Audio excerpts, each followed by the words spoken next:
বারবার সুনীলজির কাছে অনুরোধ রেখেছিলাম, সুনীলজি আপনারা দুটো সিট আমার এখানে মানে সঠিকভাবে চূড়ান্ত সিদ্ধান্ত নিয়ে জেতার আশা রেখেছেন। আমি আজকে বলে গেলাম যে আমি 5টা সিট জেতাবই, পারলে 7টা সিটই আপনাকে তুলে দেবো। আমাকে 3-4 বার মনসলজি আমার কাছে রিপিটলি কথাটা জিজ্ঞেস করেছেন আমাকে, শ্যামদা উনি বলেন যে শ্যামদা আপনি সঠিক কথা বলছেন যে আপনি 5টা সিট জেতাবেন। আমার যে সার্ভে, সেই সার্ভে রিপোর্ট বলছে 2টোর বেশি সিট জিতবে না।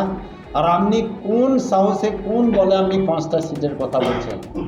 আমি বনসলজিকে বলেছিলাম, বনসলজি আমি এখন জেলার একজন সভাপতি, কোন কালে কী দায়িত্বে কাজ করছি না, আর জেলা সভাপতি হিসাবে আমি বলে গেলাম আপনি 5টা সিট লিখে রাখুন, আর 2টো সিটও আমি পারলে জেতাবো, আমি 7টা সিটই আপনার হাতে উপহার হিসাবে দেবো। তো তারপরে যখন 2টো সিট আমরা হেরেছি, আপনারা জানেন এই 2টো সিট কেন হেরেছি, কি করে হারলাম, আপনারাও যেমন জানেন আমিও তেমন জানি। আমি সেদিন খুব কষ্ট পেয়েছিলাম এই 2 সিট হারাতে, মানে দল প্রত্যেক সিটকে জেতাবার আশা। আমি যদি 7টা সিট আর জেতাতে পারতাম, আপনারাও যেমন আমাকে নিয়ে আপনারা একটা আলোড়িত করতেন, আমার প্রদেশ নেতৃত্ব, কেন্দ্রীয় নেতৃত্ব আমাকে ধন্যবাদ বা বাহবা জানাতো যে কথা এই লোকটি বলে দিয়েছিল সেই কথাই মিলিয়েছে। আমি প্রথমে ওই জন্য একটু ভয়ে বলেছিলাম 5টা সিট আপনাকে দেবো, কথা দিলাম, পারলে 7টাই দেবো। কিন্তু সেই 2টো সিট আমরা আজকে হেরেছি, তাতে আমাদের অনেক কষ্ট আছে, দলের অনেক ক্ষতি হয়েছে। প্রপার এই জেলা বোলপুর মেন জায়গা, এখানে মেন শহর এবং এই বোলপুর সাংগঠনিক জেলা, এই সিট হারাতে আমাদের সাংগঠনিকভাবে দলীয়ভাবে অনেক ক্ষতি হচ্ছে। তো তার জন্যে আমি কি ধরনের কার্যকর্তা, আমি কেমন কর্মী, আমি চলি কেমনভাবে, আমি বলি কেমনভাবে, আমি কি খাই, আমি কেমন করে চলি, অনেকজন, এমনকি আগের ডিএমও আমাকে একটা কথা বলেছিলেন যে আপনি কোনো সিকিউরিটি নিচ্ছেন না, আপনি সেইভাবে চলছেন, সেই একটা গাড়িতেই 2টো একটা ছেলে নিয়ে ঘুরছেন, এটা কেন পরিবর্তন করছেন না? এখন অনেকে বলে এখন তো সবার কাছে সিকিউরিটি আছে, অনেকের 2টো 3টে 4টা গাড়ি আছে, আপনি কেন নেন না?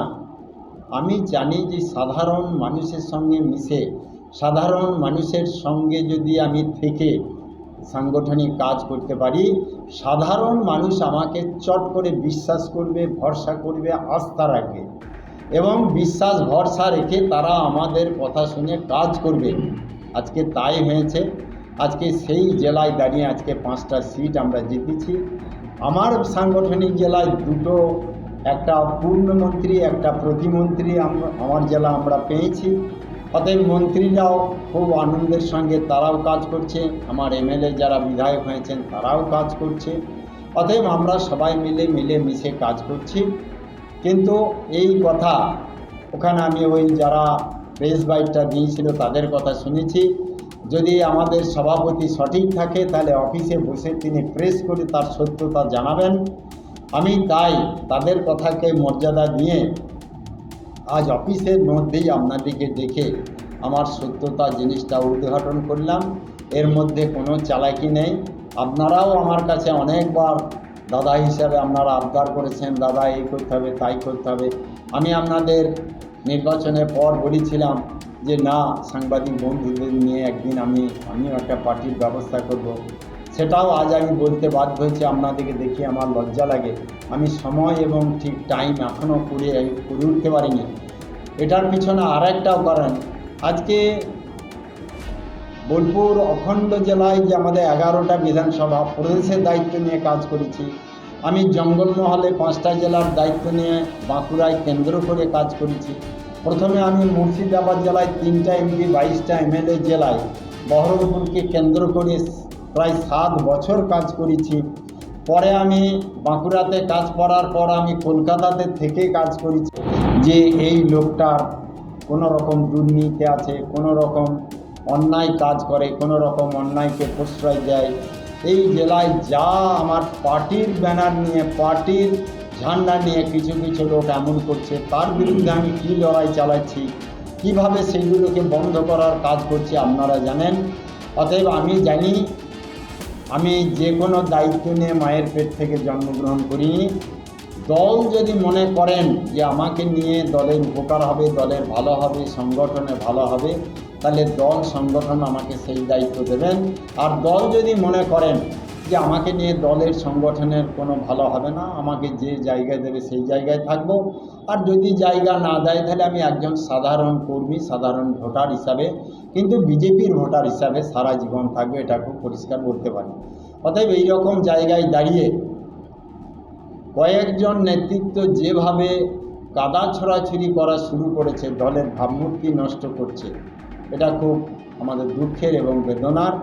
তাই আপনাদের মাধ্যমে আমার কথা শুনে আমাকে বিভিন্ন জেলা থেকে যারা আমাকে খুব ভালো করে চেনে তারা আমাকে ফোন করেছে।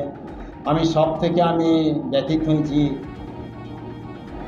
আমার বাড়ি থেকে যখন ফোন এসছে যে এটা কী ব্যাপার, আমরা কী ব্যাপার তোমাকে খুলে বলতে হবে।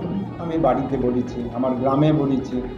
তো এই ব্যাপার আজও আমি জনসাধারণের কাছে বলছি, যদি মনে হয়ে থাকে ওই শিল্পপতির অফিসে যাওয়াটা আমার ভুল, তাহলে আজকে আমি মাথা পেতে ভুলটা স্বীকার করছি। আমি অত মার কাজ বুঝি না, আমি সাদা সরলভাবে চলি, আমি সবাইকে বিশ্বাস করি, ভরসা করি। অতএব তার শিল্প কারখানা নিয়ে যেটুকু আলোচনা, তাহলে আমি যদি মনে করতাম এই ধরনের কাজ অনেক কিছু হবে, তাহলে আমি নিশ্চয়ই ওই ভুলটা করতাম না।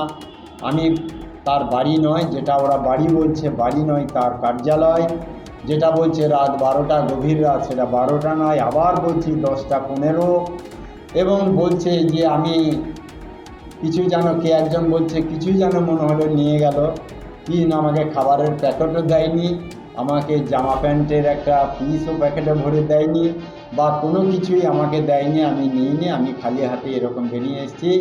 এবং সব থেকে আমি একটা ব্যথার সঙ্গে কথা জানাবো, যারা নিয়ে আজকে এটা নিয়ে কাদা ছোড়াছড়ির চেষ্টা চলছে, আমি বলতে পারি 4 তারিখের পর তাদেরকে চারদিকে ঘিরে যারা ধরে আছে তারা কারা।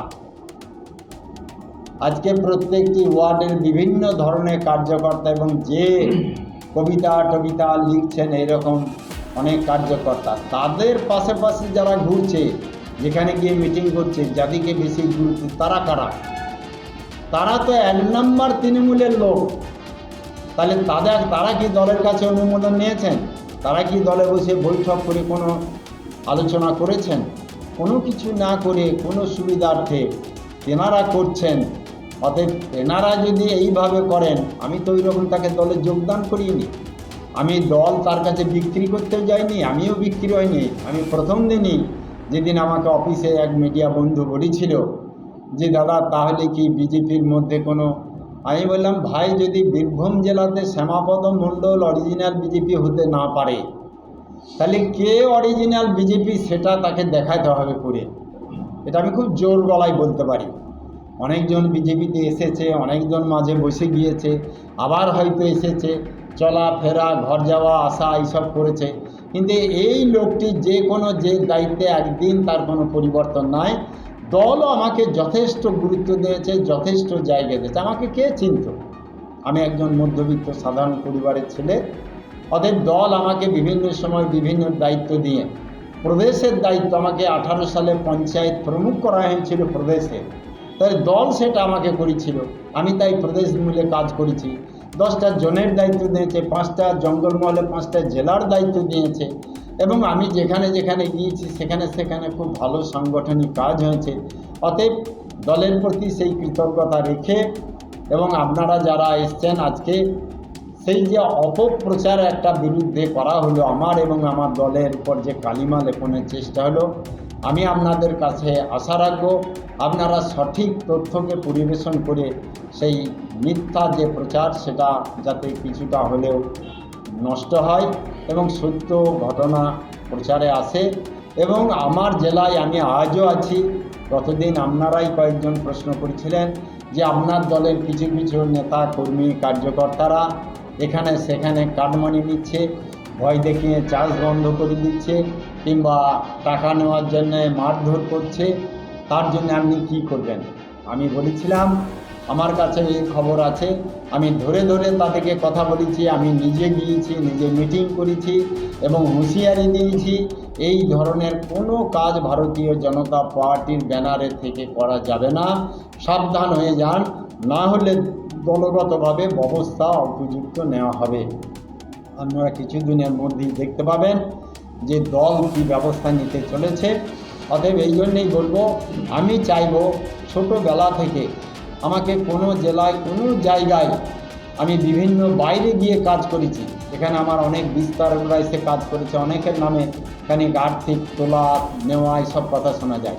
আমার জন্যে কোনো জেলায় আজ পর্যন্ত আমি যেখানে পুণ্যকারী হিসেবে কাজ করেছি একজন কার্যকর্তা বলে দিতে পারবে যে এই লোকটাকে আমরা কোনো সময় হাত খরচার জন্য, খাওয়ার জন্য 500 টাকা 1000 টাকা হাতে দিয়েছি, নিয়ে নিয়েছে?